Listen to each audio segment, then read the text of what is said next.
This is Professor Russell James coming to you from Texas Tech University. Welcome to today's lecture from Visual Plan Giving, an introduction to the law and taxation of charitable gift planning. Welcome to Private Foundations Part 7, Private Foundations versus Donor-Advised Funds. This is Professor Russell James. As described in previous lectures, the rules for establishing and managing a private foundation are extensive. There is, however, an alternative to a private foundation that is much cheaper and easier for the donor. The simple substitute for the private foundation is the donor-advised fund. The simple concept of a donor-advised fund is that the donor gives money to a public charity, which the public charity sets aside in a separate account. The public charity then typically follows the advice of the donor regarding when and where to distribute those segregated funds to other public charities. The charity has legal control of all of the donor-advised funds and could choose to ignore the donor's advice. This legal reality does not impact the practical reality that donor-advised funds do follow donors' advice, so long as the advice is for legally permissible distributions, because failure to do so would discourage other donors from using the charity for their donor-advised funds.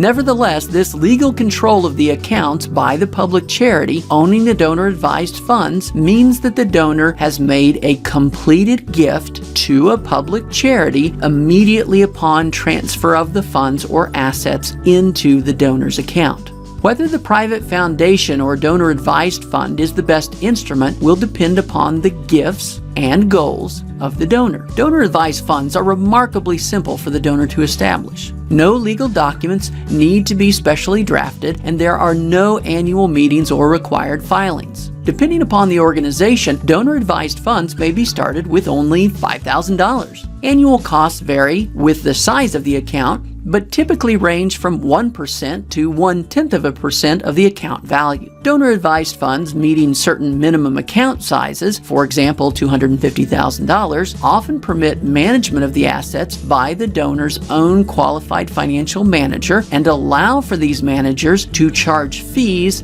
to the fund for this management. Large donor-advised funds are often comfortable with accepting not just cash, but also complex assets such as privately held C and S corporation stock, limited partnership interests, real estate, and even valuable personal property. Donor-advised funds do not expire at the death of the donor. Managing charities typically allow for the appointment of new advisors at death. Further, there are currently no minimum payout requirements for these funds, meaning that no charitable distributions would ever have to occur. Donor-advised funds have several tax advantages over private foundations. Gifts to public charities, such as donor-advised funds, may have higher valuations and generate deductions that can be used up to a higher percentage of the donor's income than gifts to private foundations. Additionally, donor-advised funds are not subject to the 2% excise tax on net investment income, as are private foundations.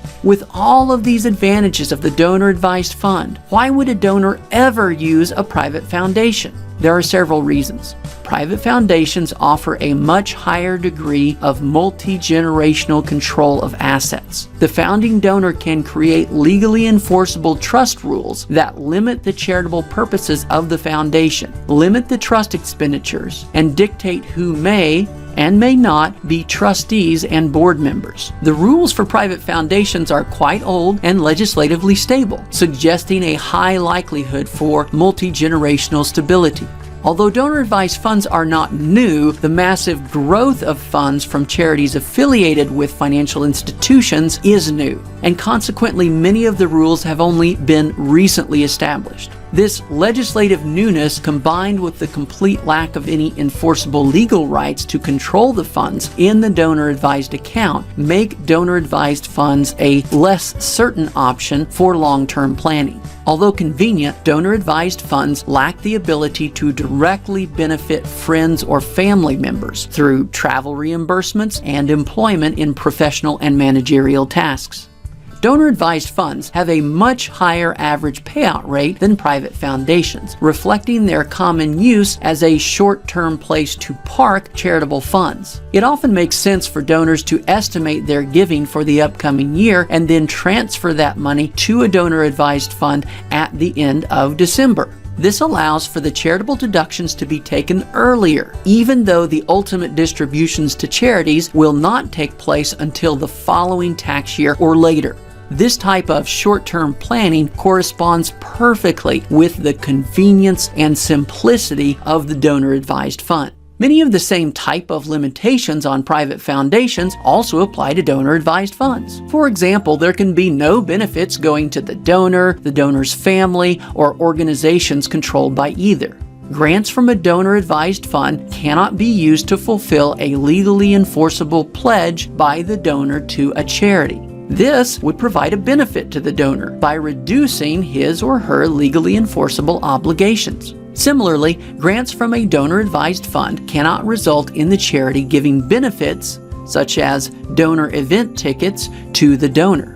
Donor-advised fund grants that generate such benefits are subject to a tax of 125% of the amount of the benefit, payable by either the donor advisor or the benefit recipient, and a 10% tax on the donor-advised fund manager who knowingly made such a transfer, up to $10,000. Donor-advised funds are also subject to the same rules preventing excess business holdings as private foundations are. Donor-advised funds may make distributions to other donor-advised funds. However, donor-advised funds may not make distributions to individuals. Donor-advised funds may not make distributions to private foundations unless the managing charity follows the rules for, quote, expenditure responsibility. And even then, distributions to a private foundation controlled by the donor or donor's family may result in excess donor control, leading to the fund being reclassified as a private foundation. Any distributions to private foundations may also create the opportunity for challenges to the higher deduction taken for a gift to a public charity upon transfer to the donor-advised fund, rather than for a gift to a private foundation.